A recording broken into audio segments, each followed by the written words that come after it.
Tá para fora. É verdade. Olha lá. Olha, aqui tá de um jeito, aqui tá acordando, aqui tá um pouco menor que esse. É irregular. Não tem esse negócio de enxertei 10 variedades e tudo tem que brotar no mesmo dia. Quem manda? Quem falou que é isso? É verdade. Cada variedade tem um jeito. Então uns brotam mais tarde, outros mais cedo. Então você vai acompanhando a introdução um pouquinho do Pereira Barreto, para vocês terem noção, como nós vamos dar uma sequência, como foi importante tantos pesquisadores sobre uva no Brasil, e se vocês lerem que eu vou entregar para vocês, todos os grandes pesquisadores de uva no Brasil, de séculos para cá, todos eram de São Paulo, paulistas. E essas variedades de videiras entrou na mão desses pesquisadores em São Paulo, de 200, 300 anos para cá, e foi sendo espalhado para o Brasil aos poucos. Tudo saiu de São Paulo a videira. Aí você vê informação de televisão, que eu vejo, canso de ver, falam sobre uva de tudo que é lugar do Brasil. Uva daqui, da cidade tal, do Nordeste não sei o que, tá? Mas ninguém fala o embrião de onde foi. Não sei, parece que existe uma omissão. Eu tenho essa impressão. São Paulo sempre é deixado de lado. E tudo que tem sobre viticultura no Brasil, saiu os estudos e as matrizes das videiras, todas de São Paulo espalhou para o Brasil de 200 anos para cá. Ninguém fala essa conversa. É inacreditável. Mas funciona assim, viu? Nós vamos seguir agora um pouquinho. Alguém quer perguntar alguma coisa? A gente vai falando, Eu quero tá? perguntar Vai perguntando. qual é a aparência, sei lá, sabor dessa uva Campos da Paz? Então, Ela a é Campos da vermelha, Paz, ela é branca? ela é rosada? preta, muito produtiva, e ela foi desenvolvida, ele cruzou um porta-enxerto, que é um cavalo, é um macho de videira, ele cruzou a rupestre com a Chezelé Doré. Chezelé Doré é uma uva francesa, dourada para vinho. Então ele cruzou as duas, nasceu Campos da Paz. Mas ela é preta para fazer vinho, é uma uva que está esquecida. Ela está esquecida há 40 anos. A gente que está introduzindo ela novamente por fator histórico. Mas ela é para vinho, tá? Ela é preta, cacho cilíndrico. E carrega uma barbaridade o pé. Chega até no tronco da videira. Dá no tronco os cachinhos. Ela é interessante, viu? Como que a gente consegue a muda? Em viveiros assim? Não acho. Não consegue. Não. Eu tenho a muda dela, que a partir de agosto, setembro, eu distribuo 80 ou 100 mudas igual que ele recebeu em pronta. Já plantada em pé. Podemos receber? É só a gente se conversar e a gente se Vem fala. mais pra frente, pra vocês poderem fazer perguntas. Vem pra cá. Sincero, essa Campos da Paz que o senhor está falando, ela é uma pretinha bem perfumada e doce. Não. Essa que está falando chama Isabel. Essa É outra coisa. Ah, minha avó tinha. Isabel tem um pé aqui em cima, eu vi aí. Ah, tá. Nós vamos falar sobre a Isabel. Tá. Nós vamos dar agora uma sequência importante. Vai passando.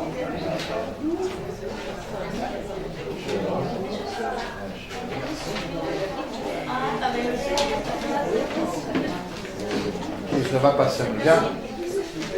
Vocês vão, daqui a pouco nós vamos falar sobre o Tatuapé, que é um bairro de São Paulo. Vai cair o queixo de vocês. O que está escrito aqui é tudo o contrário que se ensina nas escolas no Brasil e de São Paulo.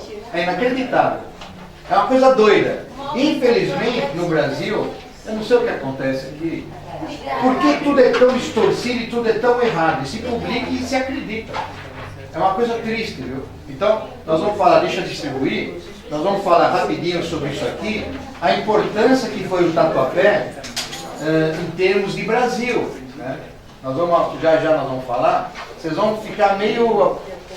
Faltou? Não. Pegou? Sobrou. Pegou? Tem alguém mais querendo? Ela vai querer um? Vamos lá, pessoal. Nós vamos ficar agora uma meia hora, eu tenho o cópias que eu estou entregando, eu tenho que passar essa parte teórica histórica para o nosso primeiro contato, depois nós vamos voltar e vamos na prática, tá? Então, nós temos muito assunto, mas nós vamos chegar lá. Olha que interessante, essa escrita foi minha, peguei de livros antigos, vocês vão entender como, e vamos dar uma lida, vocês vão começar a ver como tudo que vocês estão escutando aqui é novidade. Então, cabeçalho, Tatuapé. Qual é a afirmação? Berço da fundação de São Paulo. O que é que se ensina? São Paulo foi fundado aonde? pátio do colégio. Então, não é. Agora nós vamos explicar o porquê que não é. Tem que ter uma explicação distorcida, vamos chegar lá.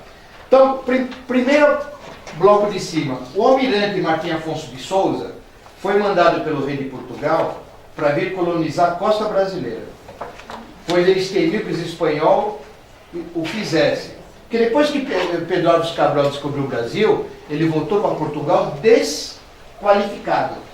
Por quê? Porque entenderam que onde ele parou na Bahia, ele parou na costa da Bahia, eles entenderam que eles não entraram dentro.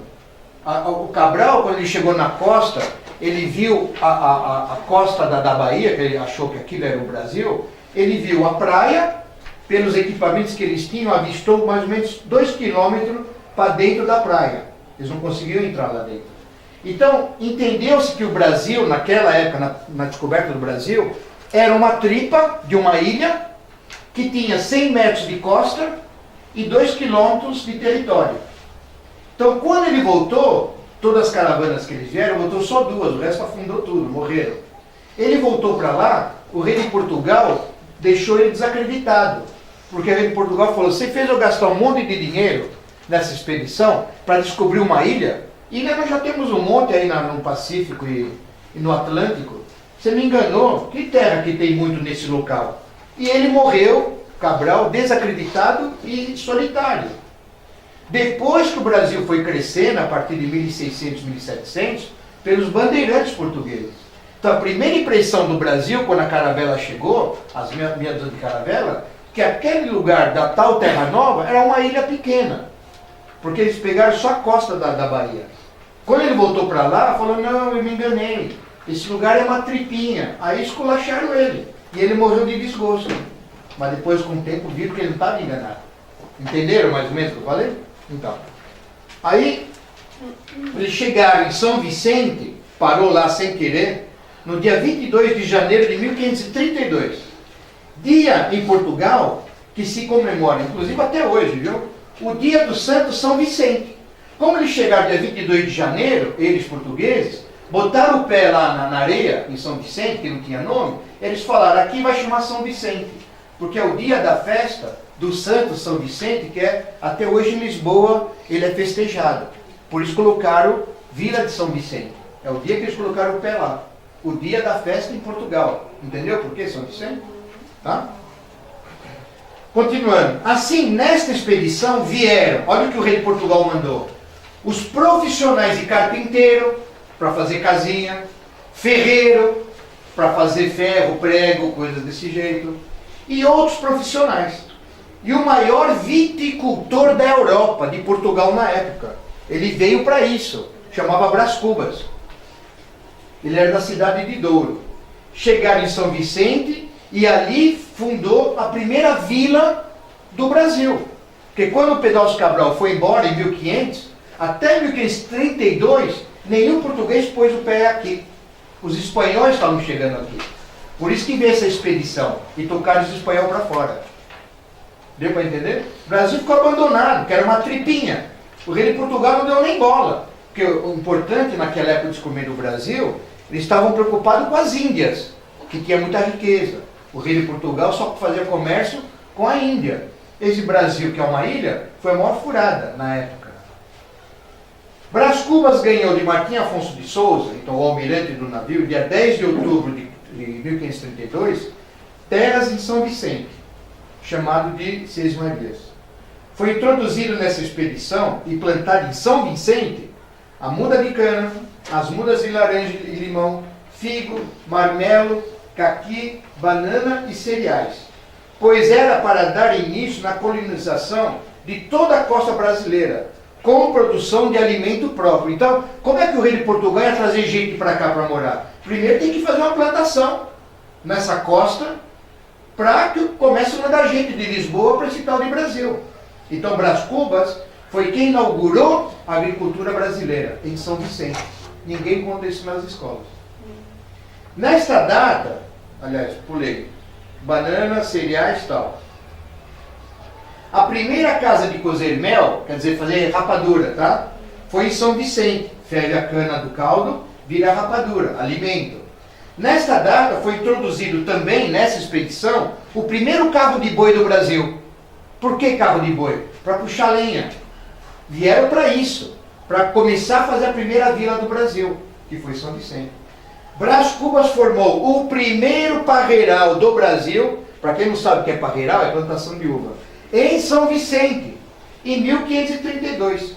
Quem conhece São Vicente, onde tem a biquinha, tem aquelas barracas de doce? Na biquinha de São Vicente. Ali foi parada a expedição. Lá que eles cortaram as árvores, bem onde estão os doces. Tem até uma bica d'água lá, uma cachoeirinha de água. Lá que eles colocaram essa expedição. Na bica, onde hoje São Vicente vende os doces. Tem uns 100 carrinhos de doce. Quem sabe o que eu estou falando? Lá que tudo começou. Então fundaram em São Vicente em janeiro de 32. A segunda cidade... Não, desculpa, pulei. Aí, o primeiro laranjal, a primeira plantação de laranja no Brasil, feito por Brás Cubas, foi em 1542, em Santos. Onde hoje fica em Santos, uma rua chamada Visconde de São Leopoldo. Então, a primeira plantação de citros do Brasil não foi em Limeira, nem Uberaba, nem lugar nenhum. Foi em Santos. Por ele. Não se conta isso. Aí vocês vão ver no final de onde isso está escrito, para não pensar que isso é chute. Vamos chegar lá. Continuando. Acompanhou o almirante nessa expedição o seu irmão, Pero Lopes de Souza, que em seu diário registrou: a todos parece que nessa terra, que é boa, que o almirante determinou de povoar. Achou que a terra era boa. E deu a todos os homens que lá estavam, na expedição, terras em fazendas. E fez vila na ilha de São Vicente. E a 9 léguas, dentro a sertão, a bordo de um rio chamado Piratininga.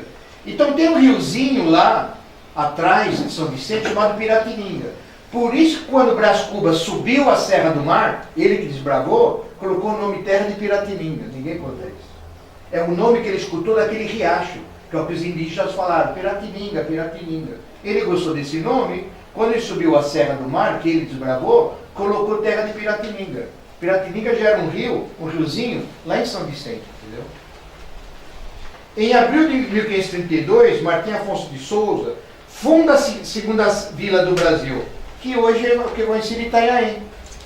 Então, fundou primeiro São Vicente, 4 meses depois fundaram Itanhaém. A coroa de Portugal havia prometido a Brás Cubas terras no Brasil se ele conseguisse uma produção de alimento no Brasil. Assim inaugurou-se a agricultura brasileira. Aonde? Em São Vicente. Ele conseguiu plantar alguma coisa. Brás Cubas estabeleceu-se em São Vicente, fundando a cidade de Santos. Quem entra em Santos, tem uma estátua em Santos grande de bronze, um português, barbudo e tal, que todo mundo que entra em Santos vê, é o Brás Cubas, que fundou Santos também, além de São Vicente. E quem passa lá nem sabe o que é aquela estátua que tem na cidade velha de Santos. Os caras vão lá, pichar a cara do português, sabe? Vai que vai. Olha que interessante, ele era proprietário de uma caravela e trouxe escravos de Angola, inaugurando assim a escravidão no Brasil. Então eles falam que inaugurou a escravidão no Brasil Salvador em 1750. Mas quem falou isso? 1750? 200 anos antes, Brás Cubas trouxe os primeiros escravos de Angola no barco dele em São Vicente. Até isso eu conto errado nas escolas. É impressionante. Eu não sei como isso acontece. Vamos continuar. Vieram de Portugal a seu pedido, em sequência, seu irmão e seu pai, com o nome João Pires Cubas. Por isso que tem Ribeirão Pires na cabeça da Serra do Mar, era a terra do pai dele, Pires, olha o sobrenome. Ribeirão Pires, para quem vai para Santos, lá era a terra do pai dele, fazenda deles.